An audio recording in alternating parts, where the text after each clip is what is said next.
You might have seen this image somewhere, or maybe have clicked on it on YouTube. Now, if you're unaware of what this dog represents, it's the album cover for Flying Beagle by Himiko Kikuchi. Now, 99% of people who watch that video don't think of anything of it after. Now, I was bored one day, and I decided to listen to a little more of Himiko's work, and I eventually got hooked. The more I listened to, the more I wondered, how is no one talking about her? The wiki page is almost bare. There are almost no forum posts about her, and it's weird because most of her work is translated into English, so you think it would be for a US audience.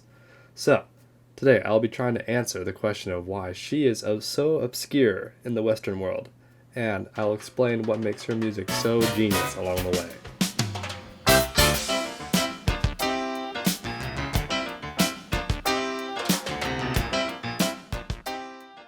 So, who is Himiko Kikuchi? Well, she's a jazz pianist born in 1953, and she was 70 years old at the time of this recording. She was raised in Shiogama, Japan, if I say that right, and when she was 12 years old, she won second prize at the Yamaha Electone competition for her performance of Bach's Toccata Fugue in D minor. Her career started in the late 70s. Kickstarting her career was when she joined the Intergalaxy Orchestra with Bingo Mickey in 1979 for the Montreux Jazz Festival in Switzerland. In the 1980s, she released 8 albums, starting with 1980's Don't Be Stupid and ending with 1988's Sevilla Breeze.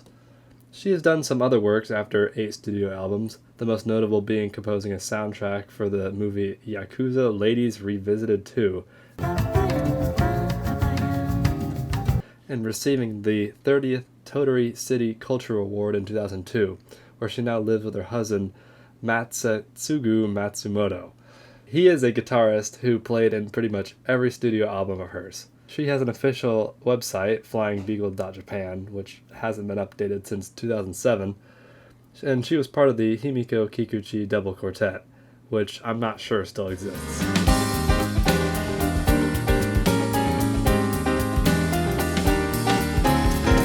So, why are Himiko's works so great? First, let me tell you about what type of music she makes. Her works are primarily jazz fusion, but I personally like to think they are closer to jazz than fusion. Jazz fusion is a very tricky term for what it's supposed to describe. So Himiko's work, I would say, is realistically a fusion of funk, jazz, and city pop a bit. According to the liner notes of Flashing, her second album, the writer of the liner notes describes it as fun jazz.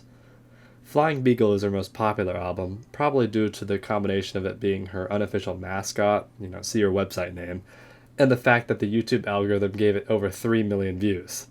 Flying Beagle also happens to be one of her most general-sounding albums, albeit very good.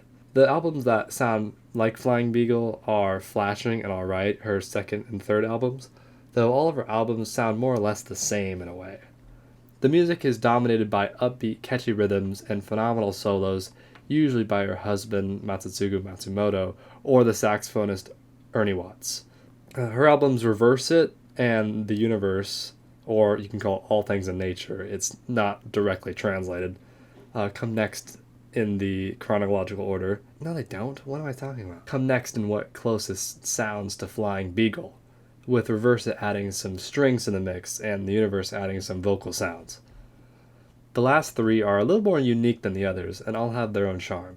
Don't Be Stupid is filled with sound effects and more vocal sounds. Woman being a concept album of what seems to be a day in the woman, I wouldn't know. And Sevilla Breeze, a very Latin-focused album. Now, each album has exquisite songs on it. My favorite of each album would be Flight in the Moonlight,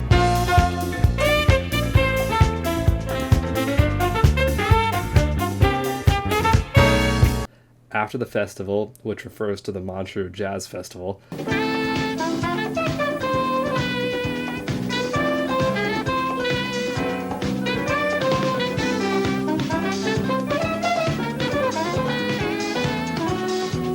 Bunger's Oasis,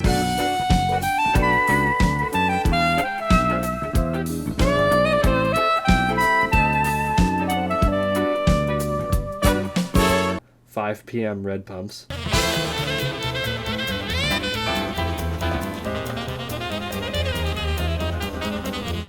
Get Hot,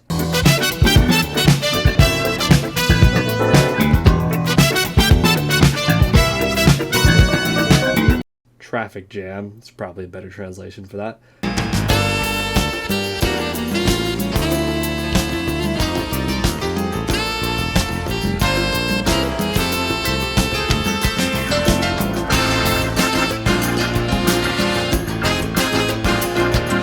Sandstorm.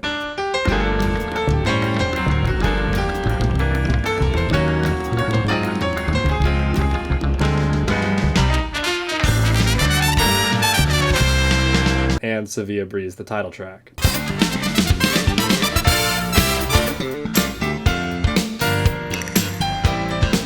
And If Only for One Night on Beam.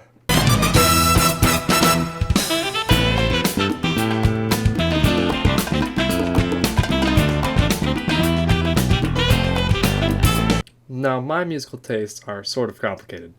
I like jazz and rock and stuff that most people don't regularly listen to, but I don't like the complicated stuff, usually like Mahavishnu Orchestra and Miles Davis's later works, stuff like that.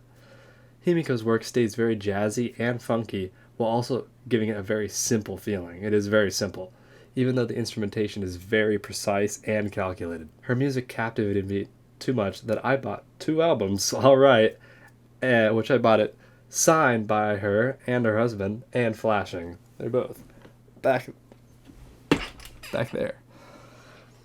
I'm still on the lookout for Flying Beagle, but sales are very rare and very expensive.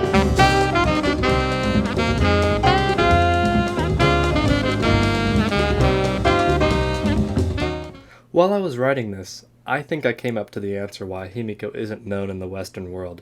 She doesn't put herself out there. Her website, hasn't been updated since 2007, and there have been no releases from her since the early 2000s, which those being live albums. She stays local, so there's not a lot of people who get exposed to her. There's also the fact that most Japanese music in the 1900s didn't make it to American markets. Even though some of her works like Flying Beagle were released through Sony, they didn't make it over here. Without the internet, Himiko never had a chance to grow outside of Japan.